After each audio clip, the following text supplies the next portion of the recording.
ইয়াতকৈ ট্ৰেন্সপাৰেন্সি কি হ'ব পাৰে? ইয়াতকৈ স্বচ্ছতা কাক ক'ব পাৰি? যোৱা 4টা বছৰত মুখ্যমন্ত্ৰীৰ দায়িত্ব লোৱাৰ পিছত এটাকৈ নিয়মৰ পৰিৱৰ্তন কৰিছে। ৰেচনৰ আগতে টানি টানি লৈ যায় 29 তাৰিখলৈকে। 29 তাৰিখলৈকে আহিব ৰেচন। লাহেকৈ মাহটো পাৰ কৰাই দিয়ে। মাহটো ৰেচন গৰীব দুখীয়া মানুহৰ পৰা কাঢ়ি লৈ যায়। এতিয়া আমি কৈছো নহয়, ৰেচন 1 তাৰিখৰ পৰা 10 তাৰিখৰ ভিতৰতে ৰেচন বিলাব লাগিব। আজি ফিংগাৰপ্ৰিণ্ট আমি লৈছো যে ই-পছত ফিংগাৰপ্ৰিণ্ট কৰিব লাগিব যাতে ভুৱা চাউল কোনেও লৈ যাব নোৱাৰে। আপোনালোকে এইখন চৰকাৰক সিন্ডিকেটৰ কাৰণে অভিযুক্ত কৰে। আজি কোনখন চৰকাৰক আপোনালোকে অভিযোগ কৰিছে? মইতো আচৰিত হওঁ যেতিয়া কংগ্ৰেছ দলে এই বিষয়বিলাকৰ ওপৰত মাত মাতে।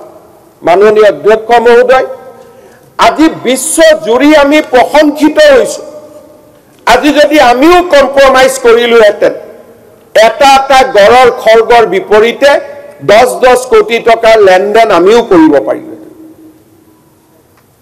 যদি এটা বছৰত যদি 25টা গড় যদি মাৰিবলৈ আমি অনুমতি দিলোহেঁতেন, 250 কোটি টকা হেভি এমাউণ্ট এটা আমাৰ পাৰ্টিলৈ আহিলেহেঁতেন।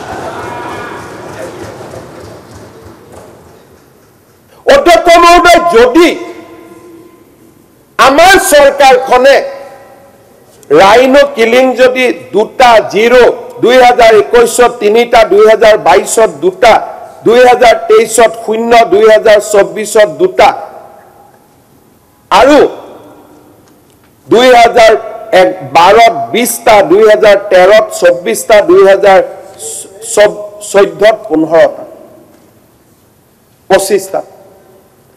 একেইটো পুলিচ আছিল,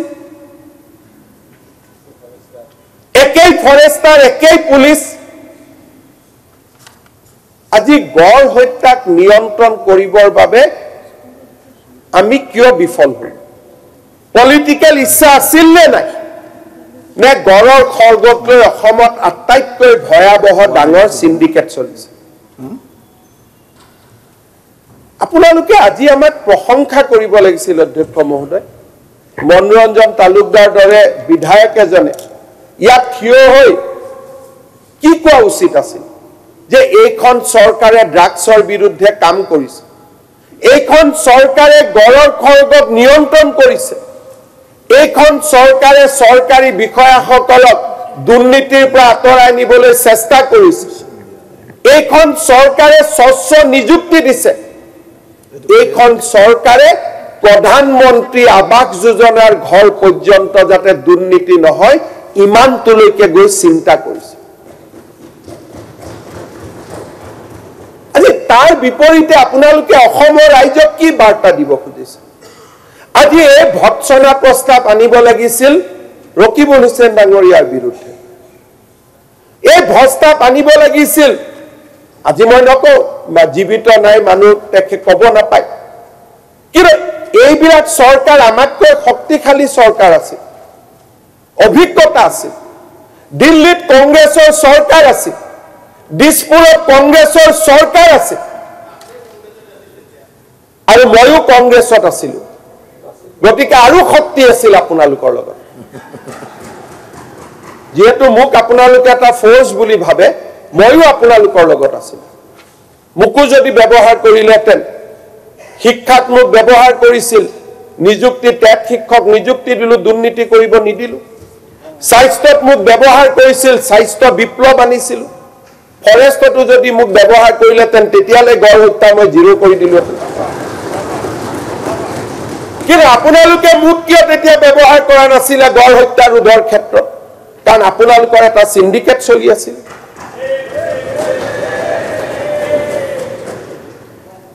24টা গড়, 20টা গড়, 25টা গড়, 2012ত 20টা হল, 2013তো 2টা কমিব লাগিছিল, 2013 বাঢ়ি 24 হল, 2024 25 হল 2015 2014 25 হল তামে কি এন্টায়ার ইলেকশন ফান্ড টু ইয়াৰ পৰা আহিছিল যিমানে ইলেকশন উছৰ চাপি আহি আছিলে গড় হত্যা বাঢ়ি বাঢ়ি গৈ আছিল আৰু আজি আমাৰ যিমানে ইলেকশন উছৰ চাপি আহিছে গড় হত্যা কমি কমি আহি আছে আৰু এইখন চৰকাৰক আপোনালোকে কয় যে এইখন চৰকাৰে সিন্ডিকেট কৰি আছে মাননীয় অধ্যক্ষ মহোদয় মই দুআষাৰ কথা কব খুজিছো মনোৰঞ্জন তালুকদাৰ ডাঙৰীয়াই নাজানে 2010 পৰা 16 ৰ ভিতৰত অসমত সুপাৰী কেছত এজন ব্যক্তিক এৰেষ্ট কৰা নাছিল 2010 পৰা 16 লৈ অসমত সুপাৰীৰ গোচৰত এখন টাকো জব্দ কৰা হোৱা নাছিল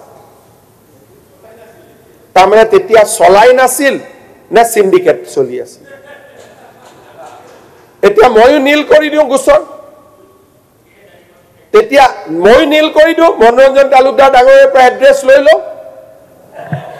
ফোন নম্বৰ লৈ লো এতিয়া চলিছিল নাই মাননীয় অধ্যক্ষ মহোদয় 700 ব্যক্তিক 700 people has been arrested since 2021 700 আৰু অধ্যক্ষ মহোদয় মই আজিও দুখ কৰো মই সুপাৰী এটা টাকো অসমৰ বাহিৰত ওলাই যোৱাৰ পক্ষপাতি নাছিল বিৰোধী পক্ষ বিশেষকৈ বৰাক উপত্যকাৰ বিধায়কসকলে মোক ফোৰ্স কৰিলে যে আপোনালোকে সুপাৰী ওলাই যাব দিয়ক আজিও মোক কওক এটা সুপাৰী মই অসমৰ পৰা ওলাই যাব নিদো